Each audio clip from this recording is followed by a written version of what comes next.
Hi, my name is Barb Mangle. I'm the founder of Higher Power Coaching and Consulting. I want to welcome you to my podcast, Fragmented to Whole, Life Lessons from 12-Step Recovery.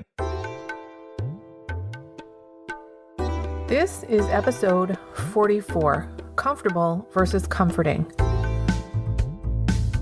I had lots of patterns and dysfunctional behaviors that were comfortable because they were so familiar, but they were not comforting. That is, they may have been easy to do and hard to get out of, so they were comfortable, like a well-worn groove, but they didn't lead to my well-being. They weren't comforting. That is, I like to say they were comfortable, but not comforting. One of the patterns I had that many people can probably identify with was eating sugar to coat my nerves. Many of us were given sweets to treat our boo-boos when we were growing up, or maybe food in general was the only form of love we experienced. But eating food as a way to coat your nerves for any kind of momentary comfort actually deteriorates our well-being. Not only do we buffer ourselves from feeling the emotions we need to do to make the changes so that our lives don't need to have our nerves coated, it deteriorates our well-being physically and emotionally. It's comfortable to do because we're so familiar with it, but it is ultimately not comforting because it's unhealthy emotionally and physically. Ruminating is another pattern I had that many can probably identify with. I used to think about something over and over and over again. I honestly didn't know there was another option. And until recovery, I didn't realize that it wasn't even helping. In fact, it was harming me. Thinking was activating my inner drugstore of adrenaline and cortisol, keeping me in a state of arousal and keeping me out of the moment, keeping me from action. Recovery programs are programs of action. I once heard someone in recovery say, thinking is not one of the steps. Ruminating was a very comfortable pattern of behavior for me. I did it my entire life. I guess on some level, I figured that if I thought about things enough, I'd figure out a solution. But I never did. Now, if I hear myself think, I'll figure it out, I know I am fucked. It is not going to happen. Ruminating was not comforting. It never led to a solution. It kept my body in a state of tension and arousal. It kept me in inaction, which meant things never changed. All that thinking was getting me nowhere except stressed and paralyzed from acting. So if you're doing something that's comfortable for you, I urge you to think about whether it is comforting. That is, does it lead to your well-being? Perhaps it is comfortable, but not comforting. While I'm talking about comfortableness, I want to say that even though we are wired to seek pleasure and avoid pain, that is, to seek comfort, we need to become okay with some level of discomfort. In this society, we are constantly bombarded with messages that try to make us believe that we should feel happy and satisfied all the time and that discomfort of any kind is bad. Now, don't get me wrong. Permanent discomfort is bad. I grew up in a dysfunctional family, so I had a very high tolerance for dysfunction.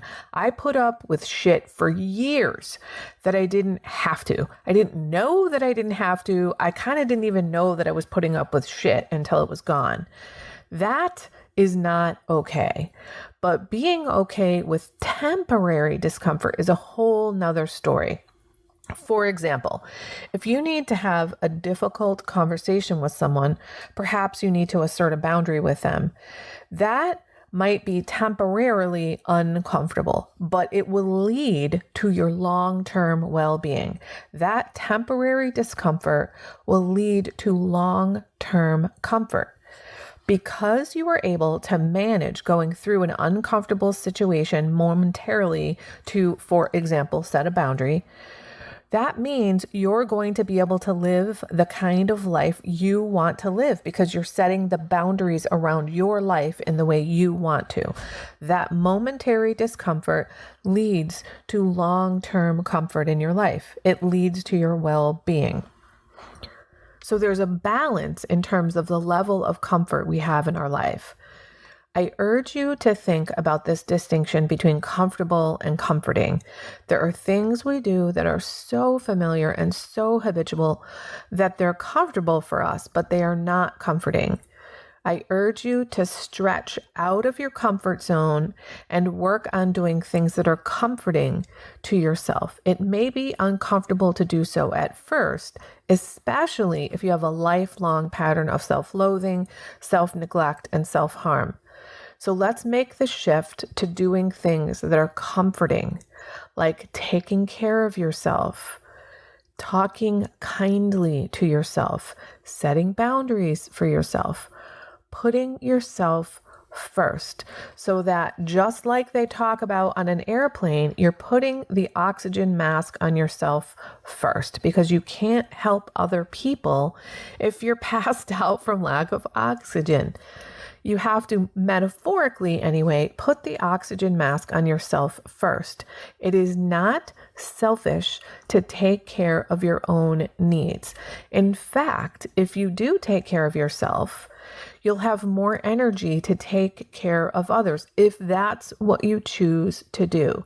And you'll have a life that is comforting, not just comfortable.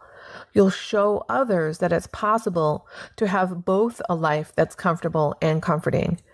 But don't forget that there are times when we have to deal with some level of discomfort momentarily to get to well-being, where the real comfort is.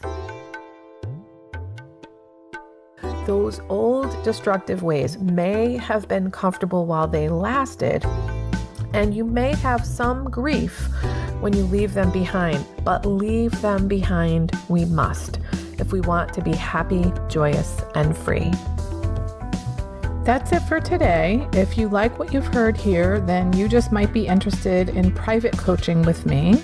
If that sounds like you, head on over to my website, which is higherpowercoachingandconsulting.com, and click on the contact menu. I'd be happy to schedule a consultation with you to help you make lasting changes in your life, like I've made deep, lasting changes in my life. My ideal client is someone who is ripe for change, but I'll coach anyone who wants to be happy, joyous, and free. So if that's you, shoot me an email. I'd love to hear from you. Thanks for listening. Be sure to like and subscribe so you can be sure to get future episodes of my podcast. Thanks again.